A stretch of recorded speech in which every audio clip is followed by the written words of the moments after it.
Assalamualaikum warahmatullahi wabarakatuh.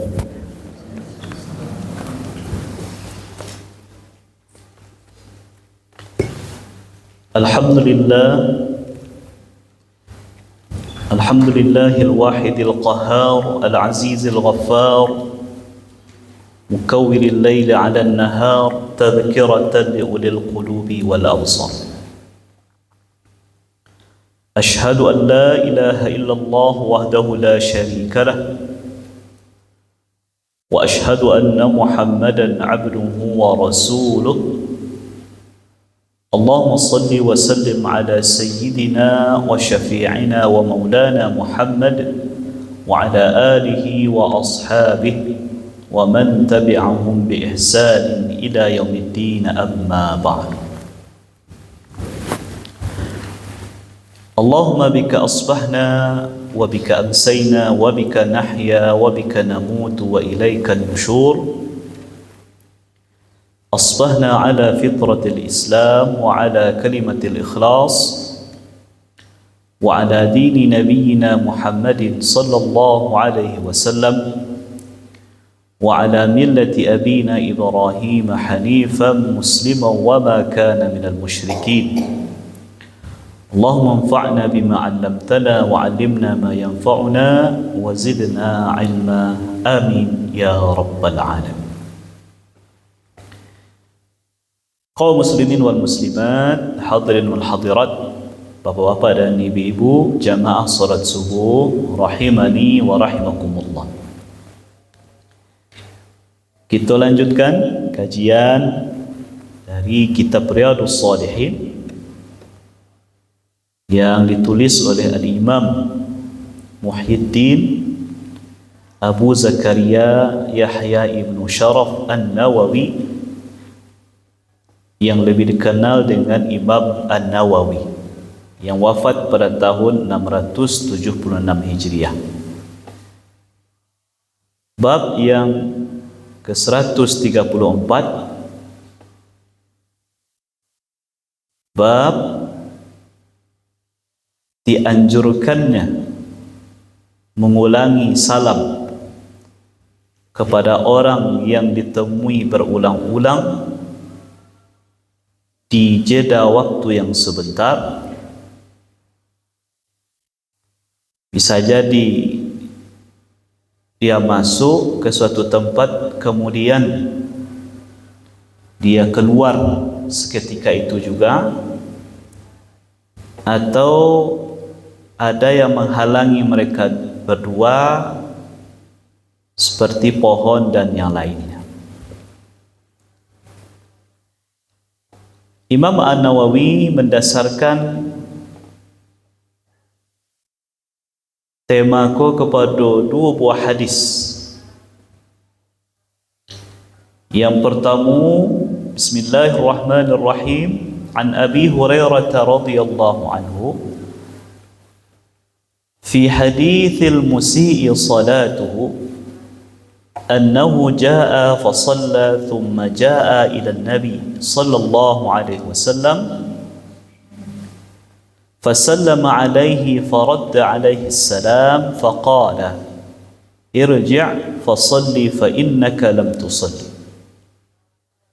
فرجع فصلى ثم جاء فسلم على النبي صلى الله عليه وسلم حتى فعل ذلك 3 مرات. Muttafaqun alaih. Dari Abu Hurairah, semoga Allah meridai beliau, tentang atau di dalam hadis seseorang yang buruk salatnya, tidak baik salatnya, bahwasanya dia datang ke masjid kemudian melakukan salat, kemudian datang menemui Nabi SAW, kemudian dia mengucapkan salam kepada beliau, beliau pun membalas salamnya, kemudian beliau bersabda, kembalilah engkau mengulangi salat engkau, karena sesungguhnya engkau belum dianggap salat.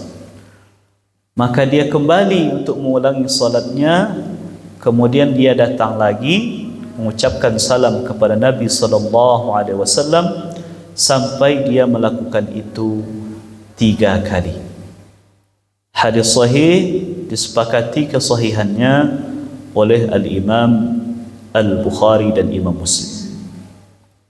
Wa anhu an Rasulillah sallallahu alaihi wasallam qala idza laqiya ahadukum akhahu falyusallim alaihi fa in hanat bainahuma shajarah aw jidar aw hajar thumma laqiyahu falyusallim alaihi. Rawahu Abu Dawud. Juga hadis bersumberkan dari sahabat Abu Hurairah radhiyallahu anhu dari Rasulullah sallallahu alaihi wasallam, beliau bersabda, apabila salah seorang di antara kamu menemui saudaranya atau bertemu dengan saudaranya, maka ucapkanlah salam kepadanya. Maka apabila ada pohon, ada dinding, ada batu yang menghalangi mereka berdua, kemudian dia bertemu lagi dengan saudaranya itu, maka hendaklah dia mengucapkan salam kepadanya. Hadis sahih diriwayatkan oleh Imam Abu Dawud. Bapak-bapak dan ibu-ibu, salah satu keistimewaan ajaran Islam yaitu dan kasih sayang Allah kepada kita, Allah ingin, Allah sayang kawak, sehingga Allah sediakan jalan-jalan berbuat elok ko beragam macamnya.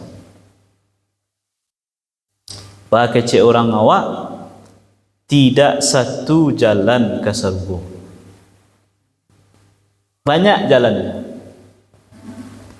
Ada orang yang hebat salatnya, tetapi mungkin dalam ibadah-ibadah yang lain kurang, maka jalan ke surganya yaitu salat itu sendiri. Ada orang yang kurang salatnya, tetapi baca Qurannya kuat, baca Qurannya luar biasa, bisa khatam 3 kali, 2 kali dalam seminggu, per 3 hari khatam. Ada orang yang sedekahnya luar biasa, ringan seh membantu orang kau johar tu. Walaupun puasa sunatnya jarang, salat sunatnya indah barang. Dan berbagai jalan-jalan kebaikan yang Allah sediakan kawak. Jadi tak ada istilahnya Bapak Ibu, kita ko ndak ada mendak masuk surga. Tinggal pilih sejalan mana nak awak suka. Tinggal pilih sejalan mana yang mudah bagi awak, mana bisa kita maksimalkan. Nah, kalau seandainya ulun maksimal di ibadah yang iko, maka mari maksimalkan di ibadah nan. Nah, salah satu cara bentuk sayang Allah kawak dalam konteks salam ku adalah supaya pahala kita banyak, kebaikan kita berlipat-lipat, iaitu Islam menganjurkan kita berulang-ulang mengucapkan salam. Balik awak ke belakang segitik Bapak Ibu. Berapa pahala mengucapkan salam ke petang, Bu? Lain masih ingat. Bah kok diam Zat. Berapa pahalanya, Bu? Kalau nyo baca assalamualaikum Zat, berapa pahalanya? 10 lah. Kalau nyo baca assalamualaikum warahmatullahi, 22. Kalau nyo pahala baca salam langkuk assalamualaikum warahmatullahi wabarakatuh, berapa pahalanya? 30 lah. Kalau dapat ibu-ibu, ibu kok bisa tapi penyagat. Bapak? Yang penting awak dapat tahu fadilahnya dulu, bansuan-suan diamalkan. Diringankan mana bisa. Ada pahala 10, ada pahala 20, ada pahala 30 lah. Tinggal pilih ada awak mana ingin. Nan pendek pun kita baca masih 10 pahala kita, alhamdulillah. Coba bayangkan kalau seandainya orang mengucapkan salam sehari itu 10 kali, lah berapa kebaikannya? Kalau nan pendek salamnya 100 kali. Orang banyak orang nak tahu ni. Apa? Tadi sapunya dia salamnya lah belakang kau. Kan ini mana bu? Awak ba ah. Yang penting kan awak dapat pahala. Itu okey. Jadi itulah Bapak Ibu ya, kolah ujian bagi awak beramal. Jadi kecik Nabi, bukanlah orang yang bersilaturahmi itu orang yang awak bobe elok kayaknya bobe elok kawak. Itu belum disebut silaturahmi. Itu namanya mukafi. Mukafi itu setara. Wagi hanya 100, lagi hanya awak 100. Awak apa namanya? Awak sakitnya caliak, nyo sakit awak caliak. Awak sakitnya caliak, inyo sakit awak caliak. Inyo datang beralik ke tempat awak, awak datang beralik ke tempat inyo. Itu alun namanya menyambung silaturahmi yang diharapkan Islam. Walaupun itulah elok tu. Jadi usahakan Bapak Ibu dalam beramal awak, apalagi dalam masalah silaturahmi, jangan prinsipnya mereka. Deh, payah awak balik kasihan nuah sagan awaknya dulu kita menantunya datang. Nah, payah awak takziah kiana orang gaibnya meninggal. Orang gaib kita dulu meninggal, nyo datang takziah sagan awak payah. Nah, tapi niatkan betul-betul maunya apa namanya dulu dak paralik atau dak paralik kah awak deknya mengundang kita datang.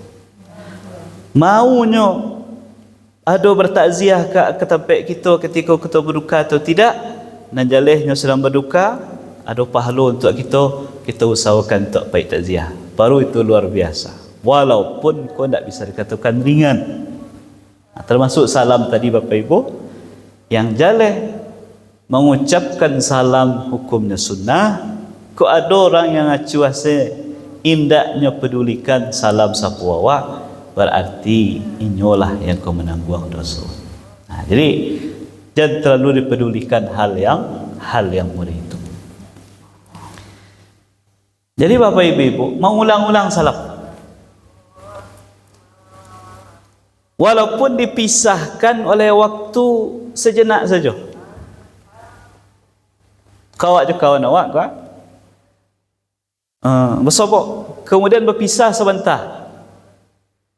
Kemudian bersobok balik. Dianjurkan mengulang salam balik. Contohnya Bapak Ibu, contoh. Orang datang ke rumah awak bertamu.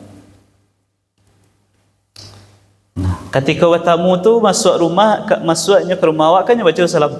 Atau awak lah yang bertamu ke rumahnya, ketok pintu, Assalamualaikum. Yang buka lah pintunya, silahkan. Yang jawablah salam awak, silahkan kita duduk. Nah, siap itu manga biasanya tuan rumah tu ibu-ibu. Kan pergi ke dapur sebentar ya. Kalau nya surang lah di rumah tu. Manganya biasanya nyobalah ya kopi, ya teh atau ya putih biasa. Kok ada kuih-kuih, biskuit, buah segala macam, nyo keluarlah, nyo hidang. Kan terpisah sementara tu. Nah, dalam konteks hadis Nabi ke orang yang terpisah sementara ko dianjurkan mengucapkan salam balik. Itu namanya dianjurkan mengulangi salam kepada orang yang berulang-ulang menemuinya, bertemu dengannya, walaupun dalam jeda yang sebentar, ada qurbin. Itu contoh. Nah, dalam konteks hadis ko Nabi atau diceritakan tentang laki-laki yang salat di masjid, salat tapi Nabi mencaliak solatnya kok tidak sesuai dengan yang diperintahkan oleh Allah. Kalau bahasa awaknya Bapak Ibu, solat tunggak apa? Solat kancang, contoh ayam, tunggak tunggi sen. Tagak sebentar, ruku' Allahu Akbar, Bismillah Allahu Akbar, Allahu Akbar, Allahu Akbar, Allahu Akbar. Ada orang salat macam itu? Tidak ada tumak ninahnya. Nah, kalau bulan puasa tu lah banyak tu video berulang-ulang diputar ulang. Ada di suatu tampik salat tarawih witir 23, 8 minit selesai. Jakarta bisa salat motor. Apa? Salatnya 23. Witir tarawih 20, witir 3. Awak sesalat witir kita, salat tarawih je witir awak sebaleh. Lebih setengah jam kita melaksanakan. Kau ada orang 23, nyo laksanakan tak sampai 10 minit. Apa? Kira-kira nyokolah. Kau adalah mengatakan orang gaib kami, orang tua kami dulu melakukan kebilanjian. Maka bagaimana dengan hadisku? Kalau dalam kajian atau ilmu fikih ibadah yang kita ketahui Bapak Ibu, tumak ninah tu rukun atau sunnah? Rukun. Artinya ketika itu tidak ada, tak sahlah solat. Yang tumak ninah tu apa? Berhenti sejenak, tenang.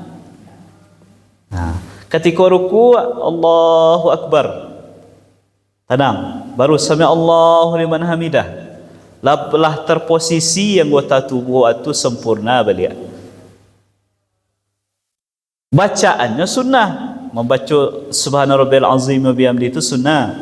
Membaca Rabbana lakal hamdu itu sunnah. Ketika sujud baca Subhana Rabbil A'la sunnah. Tapi menanamkan diri posisi awak tanam ketika rukuk, ketika i'tidal dan ketika sujud dan duduk di antara dua sujud, itu adalah kewajiban atau bahagian dari rukun salat. Nah, laki-laki ko nyo salat dekat Nabi. Mayang capek set. Assalamualaikum warahmatullahi wabarakatuh. Kemudian nyo datang ke Nabi, mengucapkan salam, Assalamu alayka ya Rasulullah. Assalamualaikum ya Rasulullah. Nabi jawab salam. Kecik Nabi, balik ulangi salat engkau dan salat lah. Yang ulangi Bapak Ibu. Murid itu pula sembahyangnya balik. Kemudian dia datang ke Nabi, dia ucapkan salam balik. Kecik Nabi, balik ulangi salat engkau belum salat. Salat balik murid itu je baru. Kemudian kecik Nabi, balik ulangi salat engkau belum salat. Lah 3 kali berulang. Kecik laki-laki tadi ya Rasulullah, ikulah cara salat dan nambuh pahami Rasulullah. Tolong ajarkan ba'anan batu. Nah, dari hadis ko Bapak Ibu ada beberapa faedah yang bisa kita ambil. Yang pertama, sesuai dengan bab awak ko. Laki-laki tadi jo Nabi berpisah lama atau sebentar. Kan di situnya ya Bapak Ibu ya, situ jo. Nabi masih di situ, nyo masih di situ, disuruh Nabi berulang-ulang melakukan sembahyang karena jalur sembahyang lagi kecil Nabi. Kan jedanya sebentar tu ya. Tapi nyo berulang-ulang, datang ke Nabi Assalamualaikum. Salat balik, datang pula ke Nabi Assalamualaikum. Salat balik, datang pula ke Nabi Assalamualaikum. Itu pengamalan dari hadis Nabi tadi. Mengulang-ulang baca salam walaupun dipisahkan oleh jeda yang sebentar. Yang kedua, faedah dari hadisku yang bisa kita ambil adalah kita cari cara Nabi mendidik sahabat beliau nanikoku. Jadi mendidik orang ko Bapak Ibu, melurihkan kesalahan ko, ada berbagai cara. Ada caranya ketika nyo salah, diingatkan salahnya, diajarkan dan betul. Ada orang yang ketikanya salah, kemudian dicubukan efeknya dulu kayaknya lah taraso dinyo efek buruk dari anyo kerajogan baru ditunjukkan dan betul.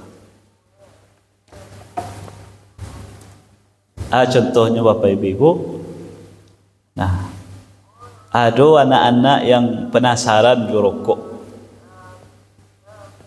Ada lo cara orang gaek majan, nah nyobali rokok sebatang, nyo suruh anaknya merokok. Coba benalah rokok.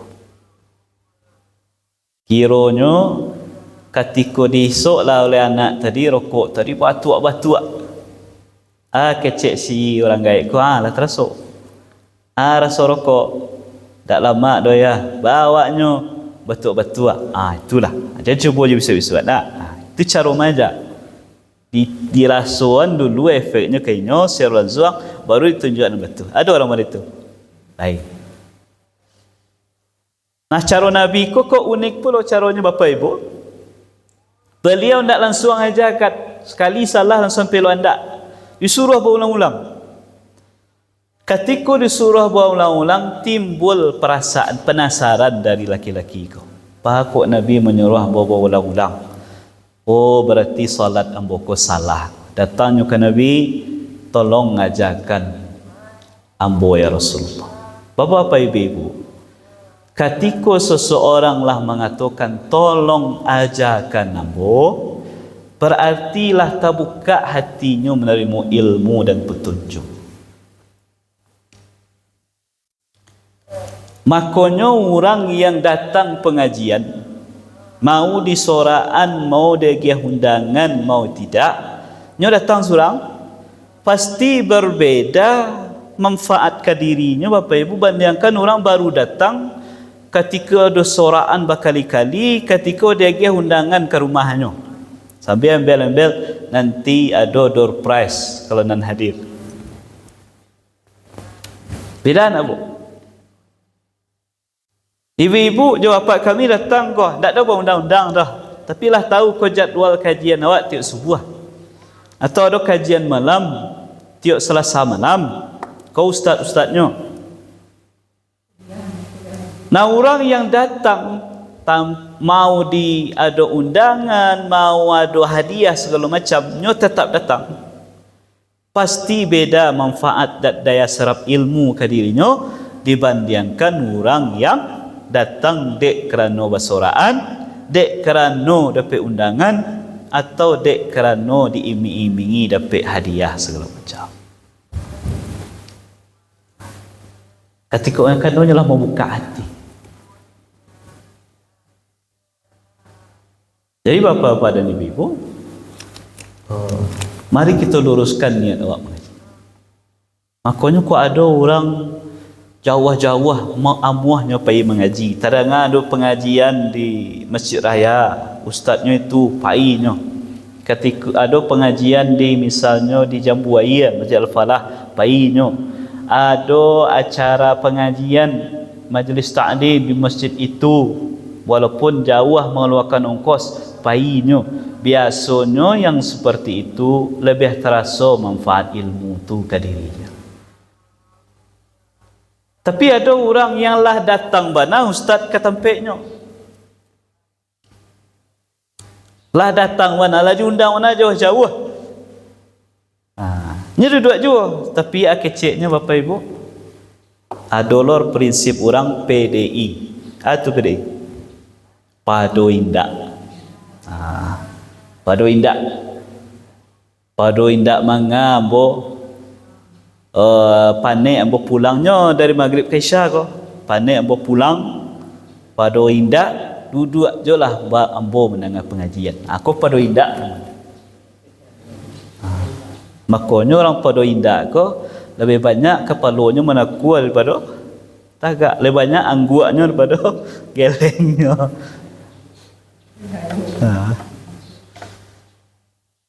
Tu cara Nabi mendidik sahabat ko. Dan cara beliau dengan sahabat lain berbeza-beza. Karena beliau paling tahu cara yang pas untuk masing-masing sahabat yang patut untuk beliau ajarkan. Nah, jadi itu nan kedua. Nan ketiga adalah seperti yang kita katakan tadi, ketika kita ingin solat, salah satu yang mesti ditunaikan, solatlah dengan penuh ketenangan, dengan tumakninah. Mangkik tangan ketika takbir tanam, kemudian ketika tagak tanam, ketika baca ayat tanam, ketika rukuk, ketika i'tidal, ketika sujud, ketika duduk dan antara sujud, ketika duduk tahiyat, ketika salam, sadonyo dipenuhi dengan tumakninah, ketenangan bacaan dan ketenangan gerakan. Kemudian hadis yang kedua, ikut lebih unik lelai. Mungkin baru tahu kita. Nani go. Jadi kecik Nabi, apabila ada salah seorang di antara kamu bertemu dengan sahabatnya, dengan saudaranya sesama Muslim, ucapkan salam. Awak sebut seorang kawan awak, ucapkan salam. Assalamualaikum, waalaikumsalam. Berjalan awak berdua. Nah, kemudian di tengah jalan, kiranya jalan terbagi dua, dek terhalangi oleh dinding saja. Sahaja. Nan seorang membiak sebelah kanan jalan, nan seorang membiak sebelah kiri jalan. Jalan kan terpisah sementara tu. Sebablah lihat. Maka dalam kondisi seperti itu dianjurkan mengulangi baca salam.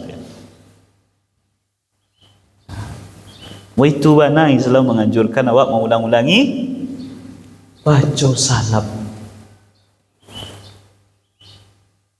Apakah yang memisahkan sementara tadi? Syajarah, pohon, kayu gadang. Tapi sekadang-kadang kayu barawanalah lama awak pisah tu ya, Bapak Ibu. Tak sampai semini, rupanya berapa detik sebablah lihat baca salam dia. Au jidar, dinding, au hajar, batu gadang. Tapi kabarawanalah gadang batu, tak kelamu gai berpisah antara orang je kawannya. Tapi ketika sebab balik, ucapkan salam dia. Kau cara Islam mengajarkan kita bagaimana mempraktikkan salam ko. Pertama hikmahnya supaya pahala awak banyak, dan kedua semakin kuat tali persaudaraan di antara Muslim dengan saudaranya Muslim yang lain. Nah, sampai di situ ada Bapak Ibu kabarnya.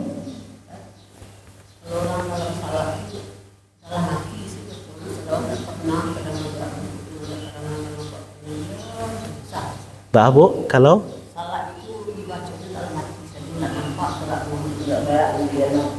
mantan tanang sen. Nanti saya Bu. Tak ada dibacanya.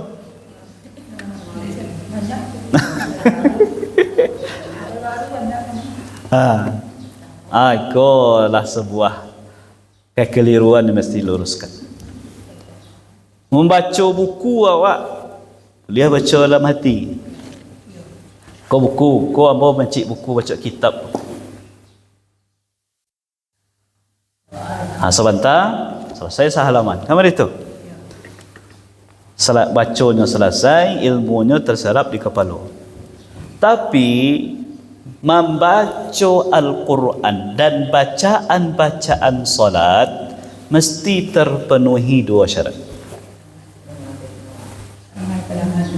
Yang pertama bergerak bibi awak, nan kedua ada terdengar lirih suara walaupun nan mendengar hanya awak surang. Baca Al-Fatihah. Dalam hati itu kancang sembahyang. Ya kalau dalam hati itu belum membaca. Kancang di sembahyang. Makanya itu yang kita luruskan. Kalau ndak ada bergerak bibiannya, berarti alun dianggap seperti orang yang membaca. Kenapa yang dibaca? Ambo terasa di hati ambo Ustaz, ambo sedang baca. belum terpenuhi syarat membaca. Mesti dua syarat tu tadi Bu. Yang pertama, bibir bergerak. Yang kedua, ada suara lirih walaupun yang mendengar hanya awak surang. Tu baca Quran. Baca Quran di dalam solatkah, di luar solatkah, mesti tu kalau ingin dapat pahala tadi. Dan juga dalam bacaan-bacaan solat yang lain. Ruku awak baca Subhana Rabbil Azim wa bihamdi. Bergerak bibir terdengar di awak. Ketika i'tidal baca Rabbana walakal hamdu, gitu juga. Ketika sujud begitu juga, dan seterusnya. Jadi kok ada di antara awak yang boleh itu, tapi mudah-mudahan tak ada. Kok ada, mari diperbaiki. Dan kok nampak ada anak, ada nusana atau apa yang cara solat tak nang maka jangan dilakukan seperti itu. Rubah. Apalagi kalau solatnya solat sir. Solat sir. Solat jamaah ada solat jahar, ada solat sir. Solat jahar subuh, maghrib, isya. Jika ada orang yang ketika imam baca Al-Fatihahnya tanang ketika imam baca Al-Fatihah, Bapak Ibu, kita baca lo tak? Kita baca lo tak? Ada berbagai mazhab. Ada berbagai mazhab. Ada yang mengatakan tetap dibaca. Bilanya dibaca ketika diikuti imam belakang. Bismillahirrahmanirrahim. Bismillahirrahmanirrahim. Alhamdulillahirabbil alamin. Alhamdulillahirabbil alamin. Atau yang kedua, tetap dibaca di sela-sela diamnya imam setelah baca Al-Fatihah sebelum baca ayat pendek. Makanya dalam pendapat itu dianjurkan imam diam sejenak.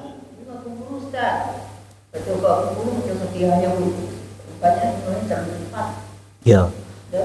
Ya, itu kan pilihan-pilihan Mak Dang ya, pilihan-pilihan. Dianjurkan kalau pendapat kedua gue, imam diam sejenak setelah kita baca walau dhalin amin. Kan kau baca ayat tu, imam dianjurkan diam sebentar. Magiah kesempatan makmum belakang baca Fatihah.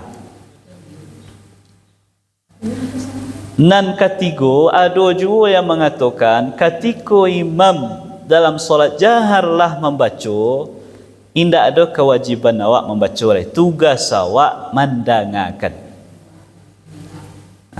Dojo itu. Dojo yang meritu.